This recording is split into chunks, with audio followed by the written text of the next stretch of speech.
It was supposed to be the signing that pushed Juventus over the edge to claim Champions League glory. But has Project Ronaldo failed, Shaka Hislop, after their defeat to Ajax at a cost of nearly €350 million over the life of his contract?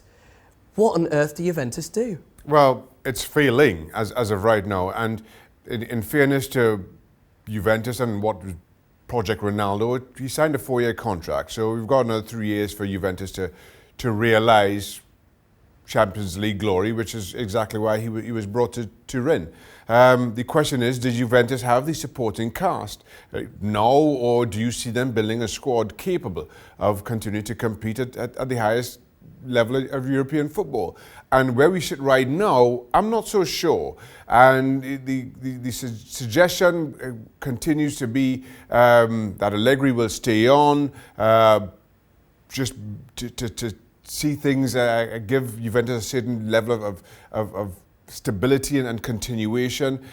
But I thought Ajax exposed Juventus defensively and through midfield, where they controlled, and an aging back four, an aging rearguard for Juventus, coupled with the fact that I don't think Juventus have that great defensive midfielders on their books, meant that Ajax were allowed to play the free-flowing football that got them this far. So it will take somewhat of an overhaul on Juventus' part to see this Project Ronaldo through to fruition. Whether they have the funds and are willing to compete with the other European giants at that level for the types of players, the number of players that they may need, time will tell, especially given the most recent outlay on Ronaldo. Are you surprised by the gaps that appeared in the defeat to Ajax? In terms of, this was supposed to be the final piece. It was sold as if Juventus were the finished model waiting for the superstar. Yes. But now we're being told, well, we weren't strong enough at the back. We had injuries. The young players that we have, although it should be said that Ajax were the ones who only had 4 players starting over the age of 23, whereas Juventus didn't start with anyone under the age of 23. These players don't have the experience yet. The problem that they've got is obviously much deeper than putting the cherry on the top, but that's Ronaldo. It is, and you could almost understand the thinking going into this. 12 months ago, Juventus got knocked out at exactly the same stage of the competition by the eventual winners, Real Madrid.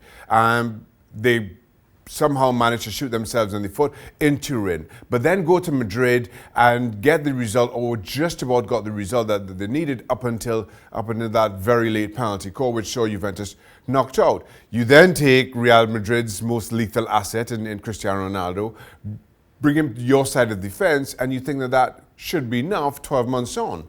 But now you're exposed in a different way, and as much as we've been fairly critical of Juventus, fairly critical maybe isn't the right word, but we've always had concerns. As good as Juventus have been at the back, they've been aging, and Chiellini not involved yesterday, but the likes of Chiellini and Bonucci are getting on in age.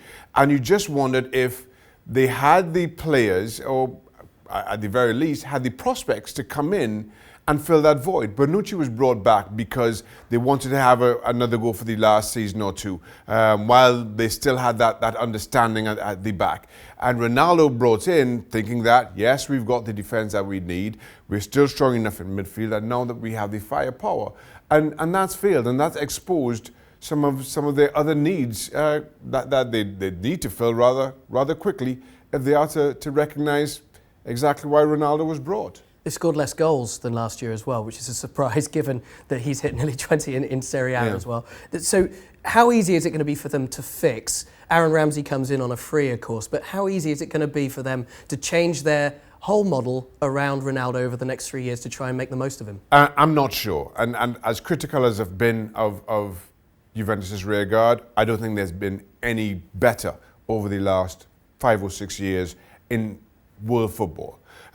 So somehow to transition from what has been the best defensive unit for some time, bring in new players and somehow replicate that is easier said than done. And I'm not sure where the quick fix is in that respect. Okay, so on a scale of 1 to 10, how many bodies or what scale would you say is the rebuilding job that they need to do for next year? I think Juventus need 3 or 4 players. Okay, so that's the thoughts of Shaka on Project Ronaldo. Of course, it comes to an unglorious end in the end. They will claim the Serie A title, that is for sure, but no Champions League, and it's costing them a fair penny so far.